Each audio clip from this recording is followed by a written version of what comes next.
സത്യം പറഞ്ഞ ഒരു 10 ലക്ഷം രൂപ കൊടുത്താലും കിട്ടാത്ത റീച്ചാണ് നമുക്ക് ഇപ്പൊ കിട്ടിയിരിക്കുന്നത്. ഇങ്ങനത്തെ ഒരു റീച്ച് എനിക്ക് കിട്ടിയിട്ടില്ല. ക്രെഡിറ്റ് മുഴുവനും ആറ്റുകാൽ രാമകൃഷ്ണ പറഞ്ഞ അച്ചട്ടാ. എന്റെ ഗ്രഹനില കണ്ടപ്പോഴേ പറഞ്ഞു ആഗ്രഹിച്ചതൊക്കെ നടക്കുന്നു. 7ാം ഭാവത്തിൽ ശുക്രൻ മീനരാശിയിൽ ഉച്ചത്തിൽ നിൽക്കുന്നു എന്നാ പറഞ്ഞത്.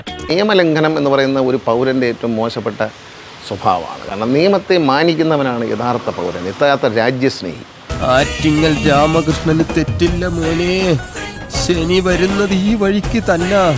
MED വിളിച്ച് ഉപദേശിച്ചു വിടുമ്പോഴും പുറത്തു വന്നിട്ട് എന്റെ റീച്ച് കൂടി 10,000 കൂടി.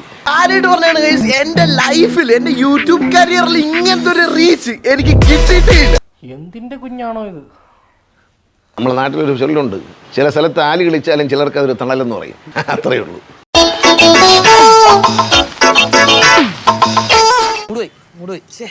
പക്ഷെ പ്രായപൂർത്തിയായിട്ടും പണത്തിന്റെ കുഴപ്പമുണ്ട് അഹങ്കാരം കാണിച്ചാൽ അകത്ത് കിടക്കും എന്നേ പറയാനുള്ളൂ. യൂട്യൂബർക്ക് റീച്ച് കൂടുന്നതിന് എനിക്ക് വിരോധമൊന്നുമില്ല.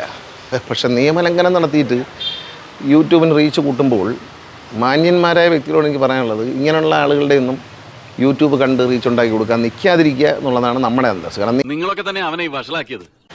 ഈ ആർക്കും എന്ത് ഗോഷ്ടിയും കാണിക്കാം എന്ന് കരുതണ്ട. ട്രാൻസ്പോർട്ടിൽ ഇത്തരം വേലകൾ കാണിച്ചാൽ കർശനമായ നിലപാടായിരിക്കും. കുണ്ടായിസമാര് കാണിച്ചാലും നല്ല പിടയും പിഴയും ഉണ്ട്. മാത്രമല്ല, ബഹുമാനപ്പെട്ട ഹൈക്കോടതിയുടെ കർശന നിർദ്ദേശമുണ്ട് ഇത്തരം ആളുകളെ നിലയ്ക്ക് നിർത്തണമെന്നാണ്. 2 കാര്യങ്ങൾക്കായിട്ടാണ് എന്നെ ഇവിടെ കൊണ്ടുവന്നിരിക്കുന്നത്. 1 മൊത്തത്തിലുള്ള നിയന്ത്രണം, 2 നിങ്ങളെ നേർവഴിക്ക് നയിക്കുക. ഇത് 2ഉം ഞാൻ ചെയ്യും, എന്ത് പ്രതിബന്ധങ്ങൾ ഉണ്ടായാലും ശരി.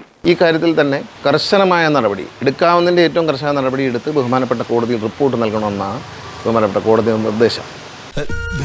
തമാശ കളിക്കരുത്. തമാശയല്ല, നീ കേട്ടതൊക്കെ സത്യമാണ്. വേറെ ഒരു വഴിയില്ല ഗായ്സ്, പെട്ടിരിക്കുകയാണ് നമ്മൾ ശരിക്കും. എനിക്കിത് എന്തിന്റെ കേടായിരുന്നു. അത് അക്ഷരം പ്രതി പാലിക്കുകയും ഇനി ഇത്തരം പരിപാടികളുമായിട്ട് റീച്ച് കൂട്ടാൻ വരാത്ത വിധത്തിൽ ഉള്ള പരിപാടികൾ ആരംഭിക്കും. കാര്യമായിട്ടാണ് പറഞ്ഞത്, തമാശക്കാണ്? കാര്യമായിട്ട് തന്നെയാ പറഞ്ഞത്. എന്നാ കൊള്ളാം. ഒരുമാതിരി തമാശ എനിക്ക് ഇഷ്ടമല്ലട്ടാ, പറഞ്ഞേക്കാം. അദ്ദേഹത്തിൻ്റെ സംസ്കാരത്തിൻ്റെ ഭാഗമായിരിക്കാം. പക്ഷേ ആ സംസ്കാരമൊക്കെ കയ്യിൽ വെച്ചിരുന്നാൽ മതി. ഉള്ളംകൊല്ലിയിൽ വേലായുധന് ചില ചട്ടങ്ങളൊക്കെ ഉണ്ട്. അതിപ്പോ ഇവിടെ ഉള്ളവരായാലും ശരി, പുറത്തുനിന്നുള്ളവരായാലും കൊള്ളാം, ചട്ടം ചട്ടമാണ്. റീച്ച് കൂടി വരുവാനില്ല. അദ്ദേഹത്തിന് റീച്ച് കൂടട്ടെ എന്ന് ആശംസിക്കുകയാണ്. ചേട്ടൻ ആറ്റുകാൽ രാമകൃഷ്ണനെ ഒന്നുകൂടെ കണ്ടേക്ക്. അംഗഭംഗം, മാനഹാനി ഏതെങ്കിലും ഒന്ന് ഉറപ്പാ. അവിടെ ഒന്നും വെച്ചേക്കല്ലേ, സാരില്ല വല്യച്ഛ. അപ്പൊ കുറിപ്പേട്ട എല്ലാം പറഞ്ഞ പോലെ പോയിട്ട് വരാം. ഭഗവാനെ ഈശ്വരൻ, നല്ലത് ചെയ്താൽ നല്ലത്.